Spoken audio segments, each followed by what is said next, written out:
Reasons come first, answers come second.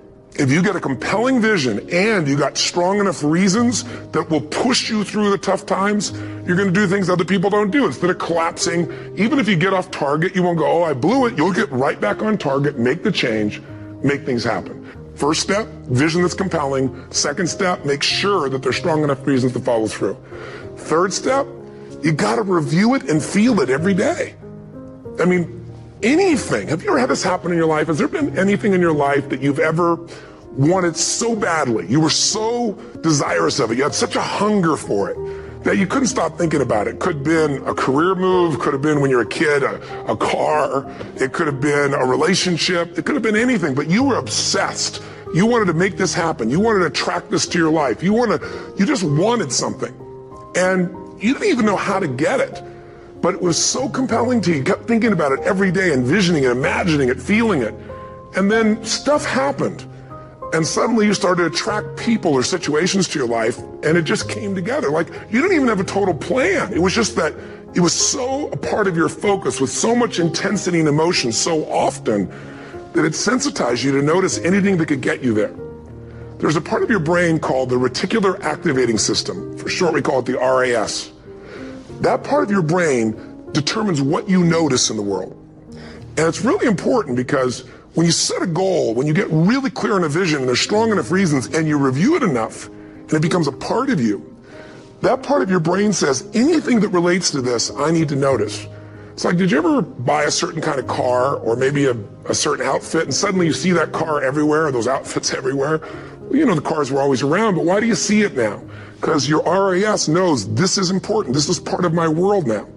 Similarly, when you really get clear and it's compelling, and you're reviewing it every day, you've got strong reasons, and you're reviewing it every day, and you're feeling it, the brain becomes incredibly acute at noticing anything to get you to move forward. And so that's the power of this. Great, sit up in your chair with some energy then, put yourself in a peak state, and let's take a look at what 9 of these emotions, or 8 or 7, or whatever I put up here are. Number 1, fear. So if you're feeling fear, what does that mean usually? What's the message? The message always is that you need to change something. Is that true? Yes or no? So every negative emotion means I've got to what? I've got to what? Change something. Either my perception or what I'm doing. Fear means that you got to prepare for something. You're afraid because your brain's saying message is prepare. Change what you're doing and get more prepared. Prepare for something that's going to happen so you're better prepared for it physically. Now, sometimes we just indulge in the emotion and we stay in the fear and we really aren't prepared. For example, let's say you're going to get up to speak in front of a group and you're prepared, but you still have fear. It's because you got the message, you did the work, but you didn't shut the emotion off and say, you know, I am prepared. No reason to be afraid anymore. I'm ready. I'm ready.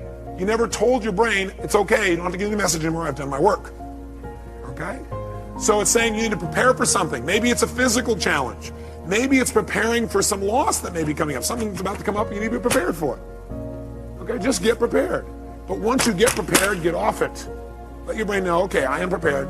Move on. Focus on what you want now. What's hurt? Hurt usually is telling you an expectation you had has not been met. Just telling you, hey, you have this expectation, it's not met. So what should you do when you have an expectation that's not met? You should focus on what you do want now. Write down your notes. Focus on what you do want now. Don't keep focusing on why you're disappointed, or how somebody disappointed you, or how you feel so hurt by them. Okay? An expectation wasn't met, and you need to change your approach. Focus on it. Or it means you need to change your communication. Hurt means you expected someone to treat you a certain way, and they didn't treat you that way. So you need to change your communication. You need to come to them and say, you know, I need your help. You know, when you communicate that way, in the past, I've interpreted that to mean you didn't care. I know you care because I know how much you love me and I love you. But, you know, could you help me out this way? What does it really mean to you when you do that? And then listen. Say, you know, in the future, I really appreciate it if you do it this way instead. Would that work for you? Would you be willing to do that? Okay, great. Fantastic. It's a message that says you got to communicate your needs better if you're feeling hurt. Hurt means I need to communicate my needs better. Or hurt also means I need to meet someone else's needs. So you feel hurt because you didn't meet their needs. That's why they didn't meet yours. Either you're not meeting their needs or you're not communicating how to have your needs be met. Or you have an expectation, you need to move on. This is not going to work out, so we're focused on what will. Third, anger. Anger is a message that says you have a major rule that's been violated. When you're angry, you have a rule that's been violated. We all have rules about how things must be and how they should be. And boy, some rules, if somebody violates some of our rules, man, we really get angry, don't we? By the way, you may also be angry because you violated your own rules. Is that true? Yeah, you're not doing what you believe you must do, and you get angry with yourself. And sometimes we get angry with ourselves, we spread that out towards somebody else, find somebody to lay blame on. 4, frustration. Frustration is a message that what you're doing isn't working, and that you need to what? Change. If you're frustrated, it means you still can succeed, but you got to change.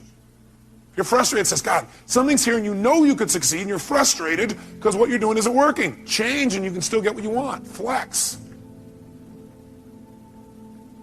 Disappointment. Disappointment's a message, again, that you expected something to happen, it's not going to. So immediately focus on what you want now. Focus on what you want now. It's a message that you have to get off it. You need to let go of something and move on and focus on what you want now. Guilt. Guilt is a powerful emotion if it's not abused and overused and indulged in. Any of these emotions are lousy if you indulge in them. Would you agree with me on that? Sit there and indulge in your fear and your hurt and your anger. Indulging means you keep focusing on the feeling instead of getting the message and moving on and learning. Guilt, though, can be valuable. It's telling you you have violated one of your own standards, and you need to do something immediately to be certain you won't do this again. You're having that pain of guilt because your brain is saying you just violated one of your most important standards of your life. You violated one of your own values. And you're going to keep getting this pain until you make yourself certain you're not going to do this again. You know what some people do? They just keep going back and feeling guilty about what they did in the past. The message is saying, get clear you broke your own rules and commit no matter what, you're not going to do it again. Make it clear, be certain you're not going to do it again, and your guilt will go away like that. Because that's the purpose of guilt, to make sure you don't violate your standards and make sure you do it well in the future.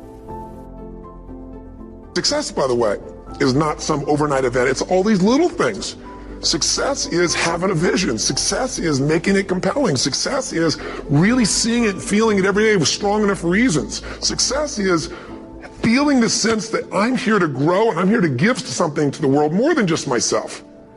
Success is caring about other people. Success is calling and saying, I love you in the middle of the day for no damn reason. Or sending a note. That'll change your relationship. Have a ritual of something funny, playful, or a surprise you do. How many relationships are dead today because they have no surprise rituals anymore? You need to have some rituals, some cool things you do that nobody else does that gives you a better life than anybody else has. All the little stuff. That's where success comes from. In business, it comes from delivering more than anybody could imagine. All those little things add up. People go, wow, that's who I want to do business with. It's true in any area of your life. So if you look at somebody who's really successful and you think, wow, I mean, they're so amazing, they're such a genius, you got to dig underneath and you got to remember something. People are rewarded in public for what they've practiced for years in private. Myself and my business people say, how do you get up and speak and you have no notes and you go for 3 days and nights and the room is like, everybody's wired and it's incredible, it's like a rock concert. How do you do that? How do you have that confidence? Oh, and you know, it's not confidence, it's experience now. But I did so much behind the scenes and I still do to make things right. I mean, how many people would know that since the time I was 17 years old, before I walk out on stage, still do to this day, wouldn't need to do it, but I still do it, I never walk out there without being in an absolute peak state of mind. You know, there are days my back is hurting.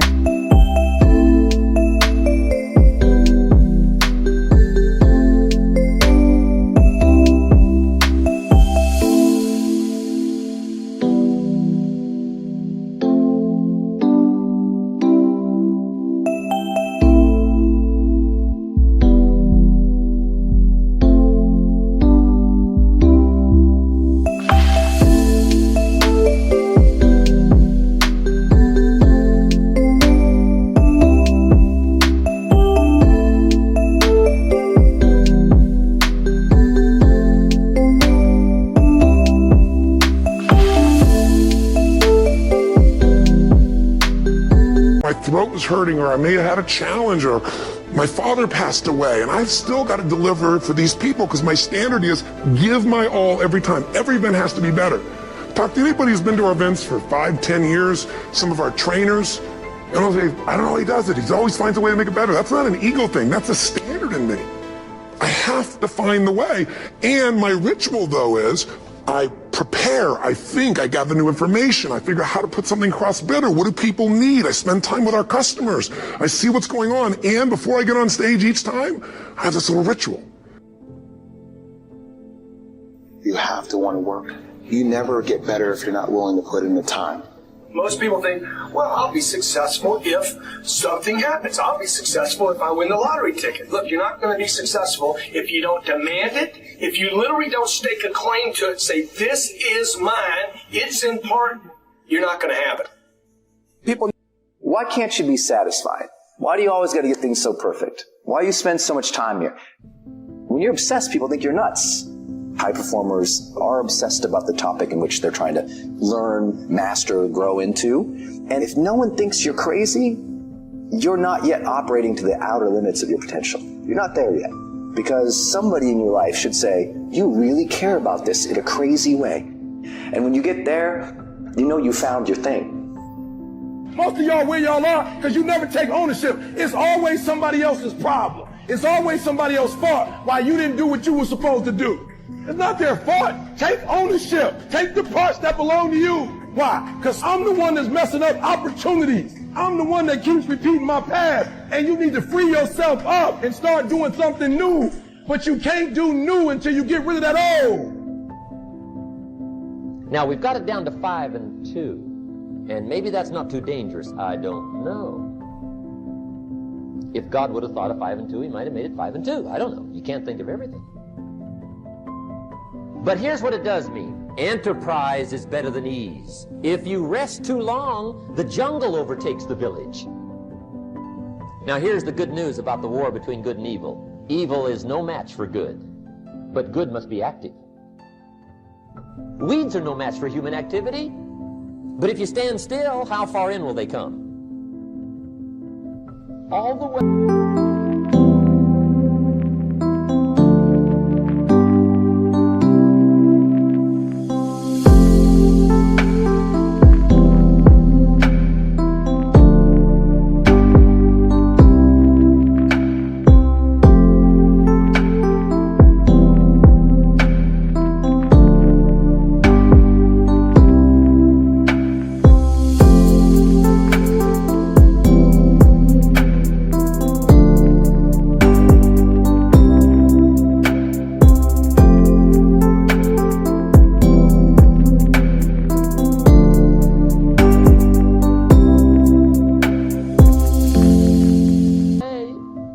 They'll grow right up around your shoes. And for many of you, you have robbed yourself of a full life because you don't want to deal with crises, because they're uncomfortable, and because you're timid and passive, you run from them. There's going to be some scars. The scars going to come. You might as well get blessed by the scars. They're going to come. But if you get busy, how far back can you take them? As far as you wish. They're no match, but you must be active. That's why the 6 and 1. Make sure you're not losing the war by taking off too much. Guess what the average years are after retirement? 6. 6. Which means don't retire. Your chances are too slim. Okay.